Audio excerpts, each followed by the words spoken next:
This interpretation was realized by Gesner Deslandes from Haitian Creole to English. Interpretation of Sheila Guilloux's speech. This speech is not a formal address. It is a raw, emotional outpouring from a Haitian woman who is frustrated, heartbroken, and deeply patriotic. She is speaking directly to her fellow Haitians, especially those in the diaspora and the country's leaders, with tears in her voice and a desperate plea for change. Here's what she is truly saying, broken down into clear meaning. 1. The World Cup, a moment of pride turned to pain. She begins by talking about Haiti's participation in the World Cup. For her, this was not just a sports event. It was a rare opportunity for Haiti to be seen on the global stage in a positive light. She says, when people type Haiti on the web, they should see us playing, not just suffering. But the joy was short-lived. She believes the Haitian team was trapped from the very beginning. She points to the referees, the tournament organizers, and the system itself. She feels that the loss was not an accident, it was orchestrated. The world did not want Haiti to win. The defeat was a confirmation of something she already knows deep down, that Haiti is set up to fail.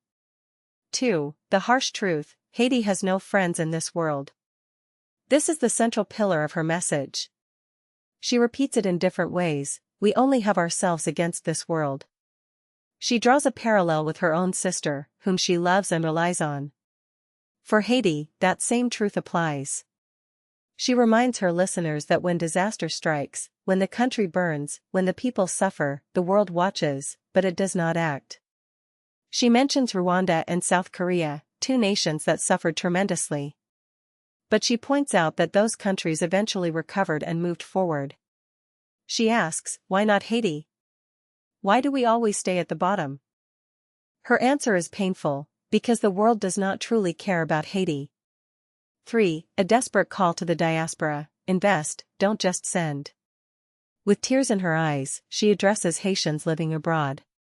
She knows they work hard, send money home, and support their families. But she wants more than just survival money. She is asking for investment, a percentage of revenue to be injected into the country's development.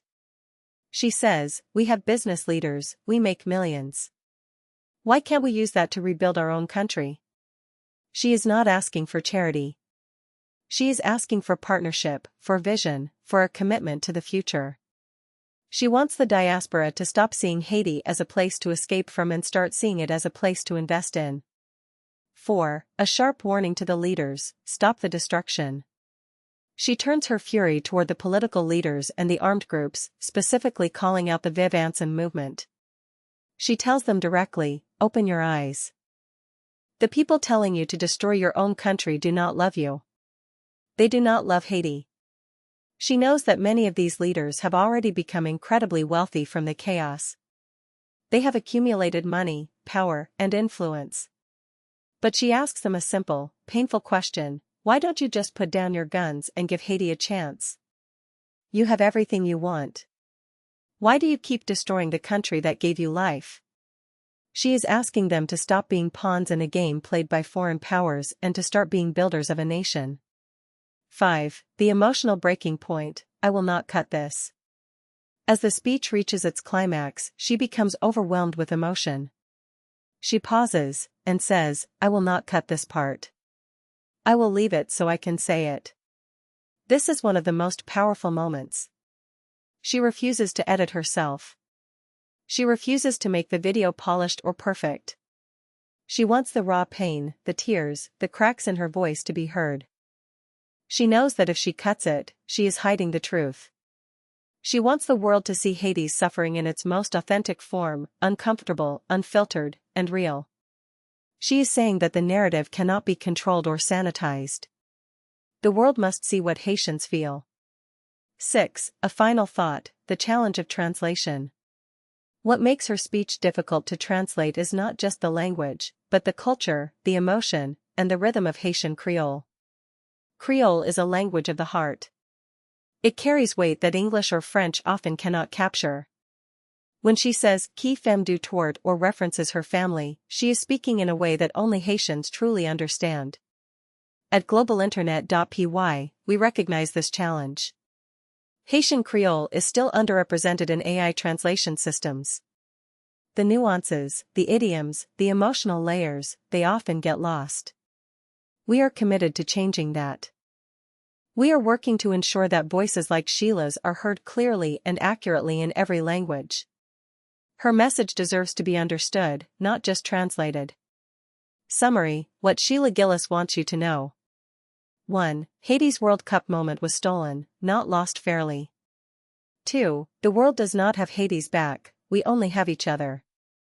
3. The diaspora must invest in Haiti's development, not just send small remittances. 4. The leaders destroying Haiti must stop, they have already gotten rich, now give the country a chance. 5. Her tears are real, and she refuses to hide them. She wants the world to see Haiti's truth, raw and unfiltered. 6. Translating Creole is hard because it carries the soul of the people, and we are working to make it right.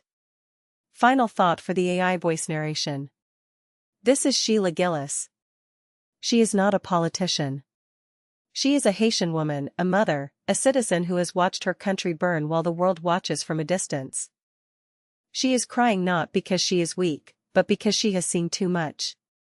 She is asking for one simple thing, for Haitians to see the truth, to stand together, and to build a future that no one can take away from them. And she is asking the world to finally listen. If you need a professional interpretation or translation from Haitian Creole to English, French, Spanish, or any other language, I am here to help. I provide accurate, culturally sensitive translations that preserve the emotion and meaning of the original message. Gesner Deslandes. Engineer-in-Chief at globalinternet.py. Email deslandes78@gmail.com. Mobile phone, 509-4738-5663. Globe with Meridians https://globalinternetctp-abh7v6tnmskxxnapldcgk.streamlit.app